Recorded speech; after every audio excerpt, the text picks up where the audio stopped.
प्रधानमंत्री नरेंद्र मोदी ने अपना जन्मदिन मनाया है और सीटों की सौगात दी है। इस अंचल को एक बड़ी सौगात देने के साथ साथ महिला स्वयं सहायता समूह के एक सम्मेलन में वो शामिल हुए हैं। आप देख सकते हैं कि मध्य प्रदेश भर की करीब 1 लाख सवा लाख से ज्यादा महिलाएं यहाँ पर स्वयं सहायता समूह के सम्मेलन में शिरकत करने आई हैं और सभी से प्रधानमंत्री नरेंद्र मोदी ने एक आह्वान किया है कि महिला सशक्तिकरण के लिए वे इन चीतों को यहाँ पर सौंप रहे हैं कि इस अंचल को इस कूनो और पालपुर अभ्यारण्य के लिए, ताकि इस क्षेत्र का विकास हो और इस विकास के राह में महिला सशक्तिकरण की जिम्मेदारी जरूरी है और साथ ही चीतों का संरक्षण भी जरूरी है। और आप जो विशाल समूह जो देख रहे हैं वो कहीं ना कहीं इस बात का गवाह है कि प्रधानमंत्री नरेंद्र मोदी ने अपनी लोकप्रियता और महिला सशक्तिकरण की जो मिसाल कायम करने के लिए जो कहा है वो अपने आप में एक अद्भुत और बेमिसाल है और स्वयं सहायता समूह के उत्पादों को हर स्तर पर पहुंचाने की अपील भी की है और उसको गवर्नमेंट के ई पोर्टल के माध्यम से जोड़ने का भी आह्वान किया है। प्रधानमंत्री नरेंद्र मोदी ने कहा कि आज मैं अपने मां के पास नहीं हूं और मेरा आज जन्मदिन है, लेकिन मुझे हजारों हजार और लाखों महिलाओं का आशीर्वाद बहनों और बेटियों का मिला है। उस आशीर्वाद की शक्ति ही भारत की है। उन्होंने स्वयं सहायता समूह को एक राष्ट्र सहायता समूह की संज्ञा भी दी है और इस सम्मेलन के दौरान ये देखने भी मिला है कि स्वयं सहायता समूह के सम्मेलन के माध्यम से एक नई हुंकार भरी गई है। प्रधानमंत्री नरेंद्र मोदी के साथ जो अन्य मंत्री आए हैं उनका भी कहीं ना कहीं कद बढ़ा है, लेकिन स्वयं सहायता समूह के सम्मेलन में इस अपार भीड़ को देखकर लगता है कि इस ग्वालियर अंचल और चंबल अंचल के कूनो अभ्यारण्य में एक नई प्रगति की राह खुलने वाली है। चीते उनके एक नई भविष्य की गाथा और विकास की कहानी रचेंगे। गुरुग्राम में मुख्यमंत्री मनोहर लाल ने आज श्रमिक दिवस के मौके पर राज्य स्तरीय कार्यक्रम में मुख्य अतिथि के रूप में शिरकत की। इस दौरान मुख्यमंत्री ने श्रमिकों को सम्मानित भी किया और साथ ही उनको एक बड़ी सौगात भी दी। इस दौरान मुख्यमंत्री के साथ कैबिनेट राज्य मंत्री अनूप धानक और साथ में गुरुग्राम से सांसद राव इंद्रजीत सिंह भी मौजूद रहे। मुख्यमंत्री ने कहा कि श्रमिक उद्योगों की रीढ़ की हड्डी है और आज का दिन इतना बड़ा दिन है कि श्रमिकों ने उद्योगों को जो कुछ भी दिया उससे आज एक विकास की नई राह बनी है। मुख्यमंत्री ने 20 श्रमिकों को और 15 उद्योगपतियों को सम्मानित भी किया। कर्नाटक की राजधानी ओटावा की संसद भवन में अंतर्राष्ट्रीय गीता महोत्सव के तहत कार्यक्रम का आयोजन किया गया। इस दौरान हरियाणा के मुख्यमंत्री मनोहर लाल का वीडियो संदेश कर्नाटक की संसद में सुनाया गया। इसके साथ ही पवित्र ग्रंथ भगवत गीता को कर्नाटक की संसद में बनी लाइब्रेरी में सुशोभित किया गया है। कर्नाटक पहुंचे स्वामी ज्ञानानंद महाराज ने कहा कि गीता की प्रासंगिकता वर्तमान समय में और ज्यादा बढ़ गई है। उन्होंने कहा कि गीता के ज्ञान को आत्मसात किए जाने की जरूरत है। काबिले गौर है कि हरियाणा सरकार कुरुक्षेत्र को विश्व पटल पर लाने के लिए गीता महोत्सव के कार्यक्रम का आयोजन न केवल हरियाणा और कुरुक्षेत्र बल्कि इससे पहले भी कई जगह पर कर चुकी है।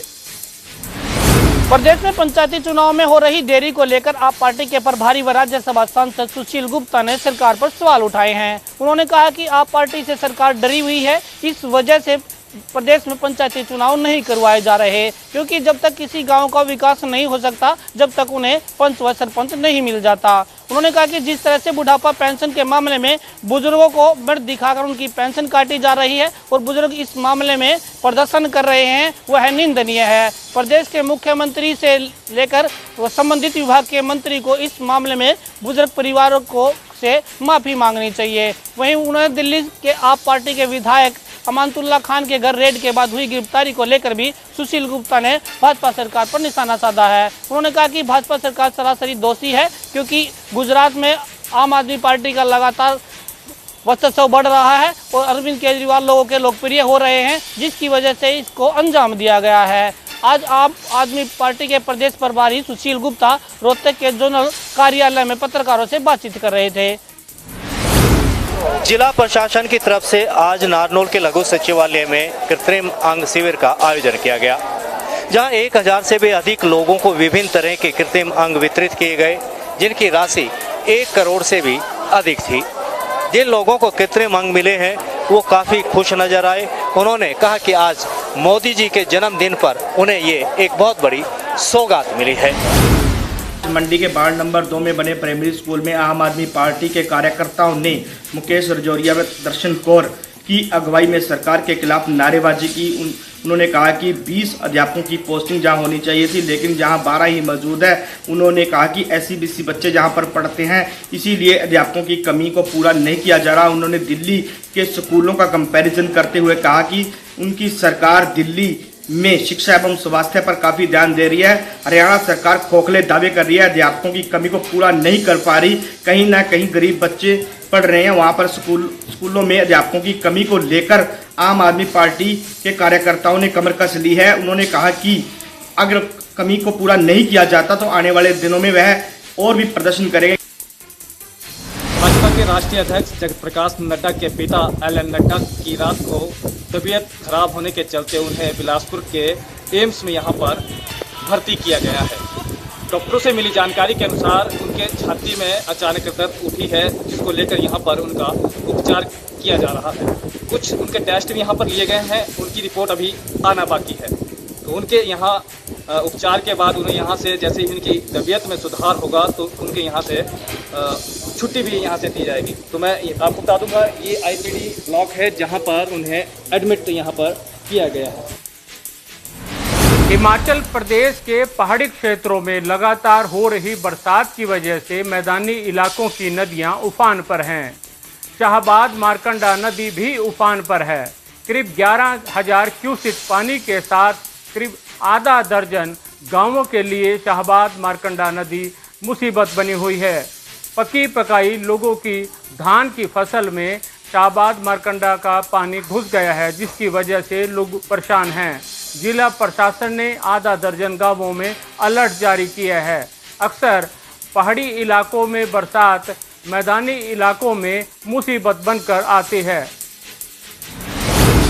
फरीदाबाद पुलिस प्रशासन और नगर निगम की ओर से बड़ी तोड़फोड़ की कार्रवाई को अंजाम दिया गया। दरअसल आपको बता दें, फरीदाबाद पुलिस की ओर से लगातार पिछले 3 दिनों से अवैध तस्कर हो या फिर कुख्यात अपराधी जिनके द्वारा अवैध तरीके से अर्जित की गई संपत्ति को लगातार तोड़फोड़ कर नेस्तो नाबूद किया जा रहा है। दरअसल आपको बता दें, आज भी नगर निगम और फरीदाबाद पुलिस ने मिलकर के अवैध तरीके से अर्जित की हुई नशा तस्कर यानी कि माया और उसके 2 बेटों की अवैध संपत्ति को तोड़कर पूरी तरीके से ध्वस्त कर दिया।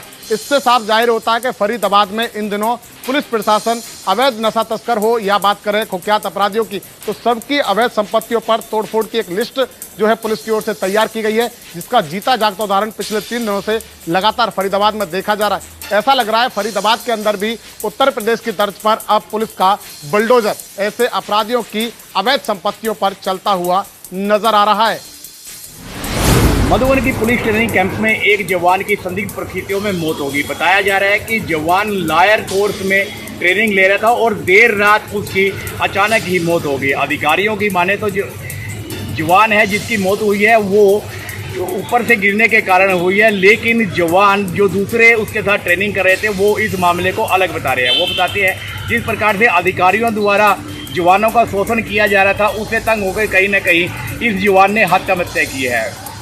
घायल अवस्था में जवान को करनाल के कल्पना चावला मेडिकल कॉलेज में दाखिल कराया गया, जहाँ से उसकी स्थिति नाजुक देखते हुए उसे गुड़गांव के मेदांता अस्पताल में दाखिल कराया, जहाँ उसकी मौत हो गई। मौत की सूचना मिलते ही अन्य जवानों ने HAB में धरना प्रदर्शन शुरू कर दिया और मौके की मिजाकत को देखते AG करनाल मौके पर पहुंचे और उन्होंने जवानों को समझाकर जो धरना प्रदर्शन है वो समाप्त करवाया। वह 5 सदस्यीय कमेटी बनाकर पूरे मामले की निष्पक्षता से जांच की मांग की है। में अपराध दिन प्रतिदिन बढ़ते जा रहे हैं। अपराधियों को पुलिस का जरा सा भी खौफ नहीं। मामला देर रात का है। पेहवा बस स्टैंड के सामने एवं सिटी थाना के नजदीक गर्ग जनरल स्टोर में 2 बदमाश खिलौना लेने आते हैं। जैसे ही दुकानदार उनको खिलौना दिखाता है, अपराधी उसके गले से सोने की चैन छीनकर फरार हो जाते हैं। हालांकि दुकानदार ने अपराधियों का पीछा किया, लेकिन उनके साथी गाड़ी में बैठे थे, दुकानदार पे हमला करके मौके से फरार हो गए हैं। पूरा मामला CCTV कैमरा में कैद हो गया है। पुलिस ने दुकानदार की शिकायत पर अज्ञात आरोपियों के खिलाफ मामला दर्ज कर लिया है।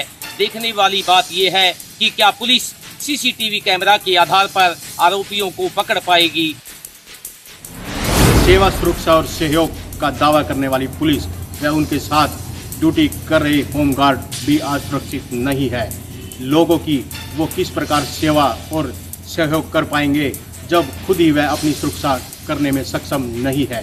जी हाँ, ऐसा ही एक मामला समालखा से सामने आया है, जिसमें ड्यूटी पर तैनात होमगार्ड के साथ कुछ युवकों ने रात के समय जबरदस्त मारपीट की।